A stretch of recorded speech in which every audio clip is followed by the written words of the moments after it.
In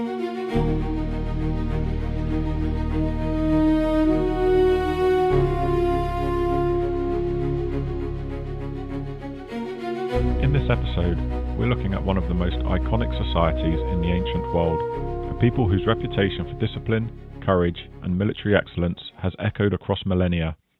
For centuries, Sparta stood apart from the rest of Greece, a closed, insular state built on discipline and austerity. While other Greek cities produced philosophers, playwrights, and traders, Sparta produced warriors. Its soldiers were feared across the ancient world, and its victories from Thermopylae to Plataea became the foundation of myth that still inspire. And despite being a tiny city-state, Sparta's influence reached far beyond its borders. Its reputation shaped the world views of Alexander the Great, commanded the respect of the Persians, and later became a model and sometimes an obsession for Roman thinkers and generals. Few societies of its size have cast such a long shadow across so many civilizations. Yet the real story of Sparta is far more complex than the legend. Behind the image of a perfect warrior society lay a fragile system, a tiny citizen population ruling over a vast enslaved majority, a state obsessed with internal security, and a society forced into rigidity simply to survive. Sparta's power was real, but so were its limits. The question, then, is not only how the Spartans forged the most feared warriors of their age, but why a society built on iron discipline found itself unable to change, slowly faded away as the world around it moved on. To understand Sparta, we have to understand the world that came before it. The society we recognize as Sparta didn't appear fully formed. It emerged slowly in the centuries after the collapse of the Mycenaean civilization around 1100 BCE. The Mycenaeans dominated mainland Greece for centuries, building palatial centres and trading across the Aegean.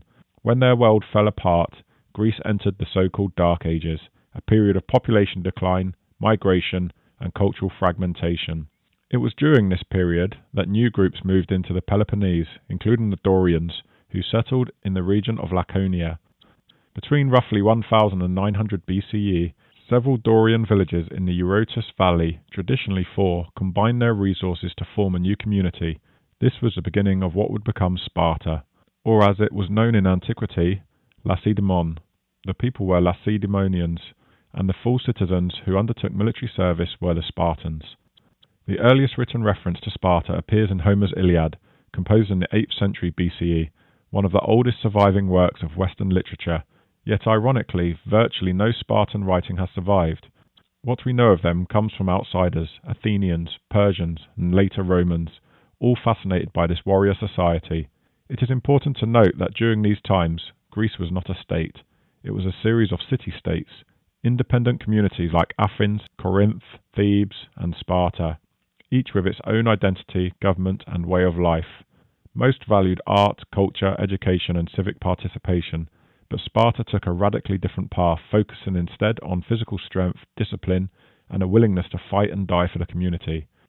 By the 8th and 7th centuries BCE, Sparta began expanding its territory. In a series of conflicts known as the Mycenaean Wars, the Spartans conquered the fertile lands of Laconia, and later Messenia.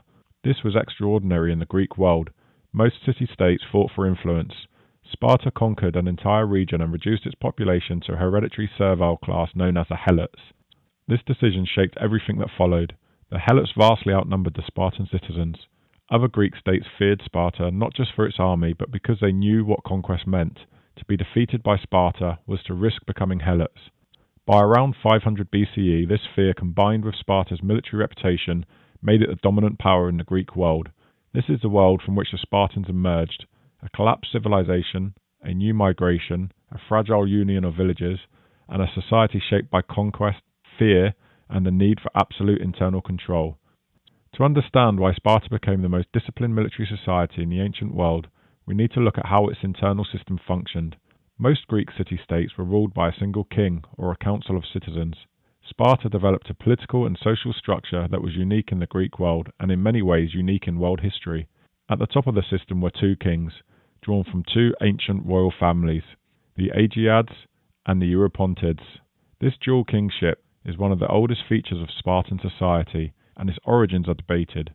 Some historians see it as a legacy of the Dorian migration, others think it reflects the merging of earlier Mycenaean and Dorian elites. Whatever its origin, the purpose was clear: to prevent any single ruler from becoming too powerful. The two kings acted as equal co-rulers, but with different responsibilities. One king led the army in the field, while the other remained in Sparta to maintain order and defend the city if necessary. This ensured continuity of leadership and reduced the risk of a coup or power vacuum. But even the kings were not absolute. Their authority was tightly controlled by the ephors, 5 annually elected overseers who held significant power. The ephors could challenge the kings, supervise their actions, and even bring them to trial. Along them sat a senate, a council of 28 elders over the age of 60 who advised the kings and acted as a supreme court. Together, the kings, ephors, and senate formed a political system functioned to create stability, balance, and internal control. This system was part of what the Spartans called eunomia, good order. Their constitution, known as the rhetra, was passed orally from generation to generation, reinforcing the idea that Spartan society was built on tradition, discipline, and continuity rather than innovation. But the most distinctive feature of Sparta was not its political structure, it was its social system, and at the heart of that system was the agoge. According to tradition, the agoge was established by the lawgiver Lycurgus, who was also credited with shaping the Spartan army and values that defined Spartan life. Every boy born to a Spartan family was inspected by elders. It was said that those judged to be weak were killed. Only the strongest were allowed to live. Then at 7 they would enter the agoge. From age 7 to 20, Spartan boys lived in barracks under a regime of relentless physical and mental training. They went barefoot, wore a single cloak year-round, and slept on reeds they gathered themselves. Food was deliberately scarce, and boys were expected to steal to survive, punished not for stealing, but for being caught.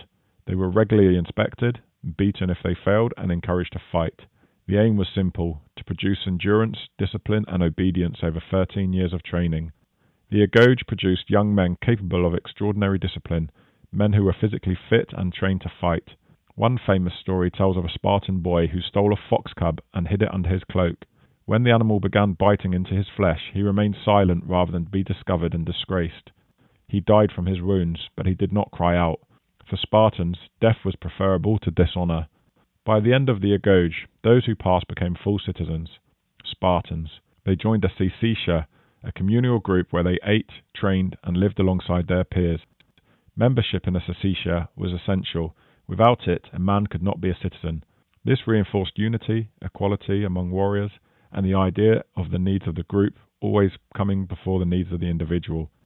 Below the Spartans were the Periki, free inhabitants of surrounding towns and villages.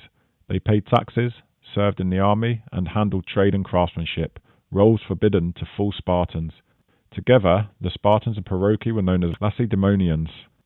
At the bottom of the system were the Helots, the conquered populations of Laconia and Messenia.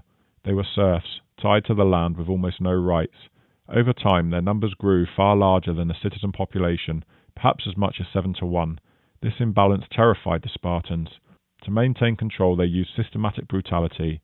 Each year, the ephors declared war on the Helots, permitting their killing. Spartan youth took part in the Cryptia, which killed those it saw as dangerous. This constant fear shaped everything about Spartan society. It explains their militarism, their suspicion of outsiders, and their refusal to change. It also explains why Sparta never developed the arts, philosophy, or political experimentation to the same degree seen elsewhere in Greece. Their entire system existed to maintain control over a hostile population and to produce soldiers capable of defending the state. Even Spartan women were shaped by this system. Unlike women in most Greek cities, they were educated, physically trained, and encouraged to speak openly. The belief was only strong women could produce strong sons. They ran households, managed estates, and enjoyed a level of autonomy rare in the ancient world. All of this, the dual kingship, the ephors, the senate, the agoge, the citizenship, the rigid social classes, created a society unlike any other in Greece. It produced a full-time professional warrior class, supported by a vast servile population. This made the Spartan army the most disciplined and cohesive hoplite force in the Greek world. Such was the belief in their strength, Sparta was protected not by walls of stone, but by a wall of men. Spartans were full-time soldiers, supported by lands worked by Helots. This freed them from labour, and allowed constant training unlike within other Greek city-states. This was a Spartan system at its height, austere, disciplined, unequal, and utterly focused on war.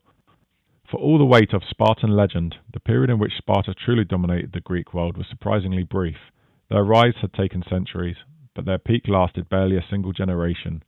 By the 5th century BCE, Sparta began shifting its approach. Instead of relying solely on its strength, it started forming alliances. The Peloponnesian League. This was Sparta's way of projecting power beyond Laconia. It even attempted at times to unite the entire Greek world under Spartan leadership, but Athens stood in the way. Even though Sparta and Athens had fought side by side against the Persians, they quickly became rivals. Athens built the most powerful navy in Greece and formed its own alliance, the Delian League, which grew into an empire in all but name.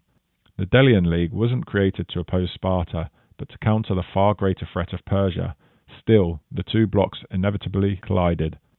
Sparta's reputation was already enormous. Leonidas and his small force at Thermopylae had entered mythology after he led a Greek force of around 7,000 against a far numerically superior Persian force. Leonidas and the 300 died in a legendary stand which tactically may be considered a loss, but strategically delayed the Persians whilst Greece mobilized. Plutarch captured the Spartan mindset. The Spartans do not ask how many are the enemy, but where they are. After Leonidas fell, the Persians pushed south and burned Athens, but Thermopylae had bought the Greeks time. While the Athenians won the naval battle at Salamis, Sparta raised the largest hoplite force Greece has ever seen. In 479 BCE, under the command of Pausanias, the Spartans led the Greek army at Plataea and destroyed the Persian land force. This was the real turning point of the war. On the same day, another Greek force, again with Spartan leadership, defeated the Persians at Mycale, ending the invasion for good. But reputation didn't guarantee loyalty. At times, Sparta was seen as a liberator, especially when fighting Persia, and at other times an oppressor. States like Argos and Corinth, supposedly under Spartan influence, sometimes defected to Athens or rose up against Spartan control. The Greek world was never stable. Eventually, in 404 BCE, after decades of conflict, Sparta finally defeated Athens in the Peloponnesian War. This was a moment of Spartan hegemony, the height of its power, but even the victory was complicated. Persia had funded Sparta's navy, just as it had previously funded Athens. Greek politics were fluid and alliances shifted constantly. Sparta's dominance didn't last long. The Corinthian War erupted soon after, with Persia now supporting Sparta's enemies. Sparta became increasingly isolated, its population of full citizens continued to decline, and the Hellenic population kept growing, and the constant fear of revolt shaped every decision Sparta made. The real turning point came in 371 BCE at the Battle of Leuctra. The Thebans, led by Epaminondas, defeated the Spartan army. The myth of Spartan invincibility collapsed in a single battle. From that moment, Spartan dominance ended. The outcome was that both Thebes and Sparta were left weakened, and even Athens, which had fought for most of the conflict on the side of Thebes, gained little territory. Instead, the conflicts allowed another Greek city-state to rise to prominence, Macedon, under the rule of King Philip II. Under Philip, Macedon conquered most of Greece, but not Sparta. He threatened Sparta directly, warning that if he entered Laconia, he would destroy them. The Spartans replied with a single word: if. Philip never took Sparta. When he created the League of Corinth to unite Greece against Persia, Sparta refused to join. Philip's son was none other than Alexander the Great, who when became king would later describe himself as the ruler of all Greeks except Spartans. Under Alexander, Macedon forged an empire that stretched far beyond Greece and was famed for destroying the Persian Empire. During this time, Sparta was left alone. The Greeks knew that taking Sparta would require a brutal fight, and there was little to gain from it. When Alexander was campaigning in Asia, Sparta attempted a small uprising in Greece, but it was crushed. By this point, the Spartan citizen body had reduced to a mere 700 men. Attempts at reform failed. King Aegeus IV tried to expand citizenship to rebuild the army, but was killed by elites defending the old system. Later attempts also failed. Sparta was trapped by its own structure. Change was needed, but impossible. After Alexander's death in 323 BCE, his empire fractured almost immediately. His generals carved it into competing kingdoms, and Macedon itself weakened as they fought each other for control. This created a new power vacuum in Greece, one that Sparta was far too weak to exploit. Instead, a new force began rising in the west: Rome. While the successor kingdom of Alexander fought endless wars, Rome expanded steadily across the Mediterranean. By the 2nd century BCE, all of Greece fell under Roman control. Sparta became an unwilling member of the Achaean League, and when Rome crushed the League in 146 BCE, Sparta played no role. The Romans admired Spartan discipline and austerity. and with Roman encouragement, parts of the old Lycurgan constitution were restored, but Sparta was no longer a power. It was a tourist attraction for wealthy Romans who wanted to see the ancient warrior society they had read about. Roman historians wrote endlessly about Sparta, often idolizing its kind of military utopia. Ironically, the last real display of Spartan battlefield skill didn't come from Sparta itself, but from a Spartan fighting as a mercenary.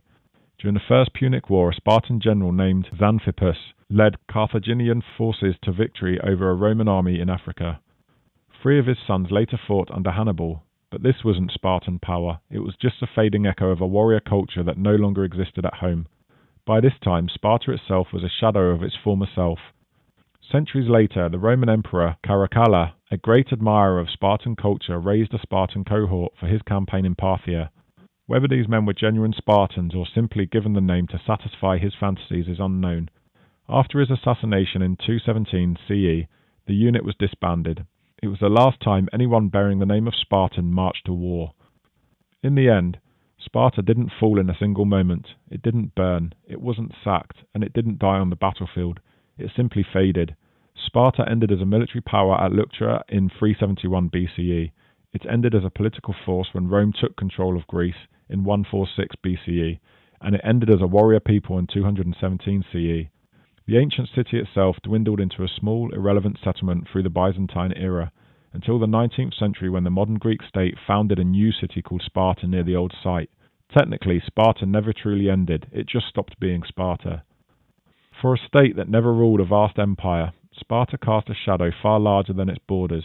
It fought Persia, stood toe-to-toe with Athens at the height of its power, defied Philip II, ignored Alexander the Great, brushed against Hannibal through the last echoes of its warriors, and lived long enough to be admired, even romanticized by Rome. Few small states in history ever found themselves woven into the stories of so many giants. Sparta's real legacy was never its territories or its victories. It was the idea it represented: discipline over comfort, duty over wealth, the belief that a citizen's worth was measured not by what he owned, but by what he could endure. Rome saw in Sparta a mirror of what it feared losing: toughness, simplicity, and the willingness to sacrifice for the state. Even Hannibal, fighting Rome at its peak, marched with the sons of a Spartan mercenary commander at his side. And Alexander, who conquered the world, still felt the need to define himself as a ruler of all Greeks except Spartans. The irony is that the legend outlasted the reality. As a functioning military society, Sparta burned bright for only a few centuries. As a political force, it faded under Macedon and disappeared under Rome. But the idea of Sparta, austere, disciplined, unbreakable, survived long after the last Spartan shield was set down. Today the word Spartan still carries the weight of its ancient ethos, but the legend has lasted far longer than the state. In the end, Sparta stopped being Sparta, but the world never stopped remembering it.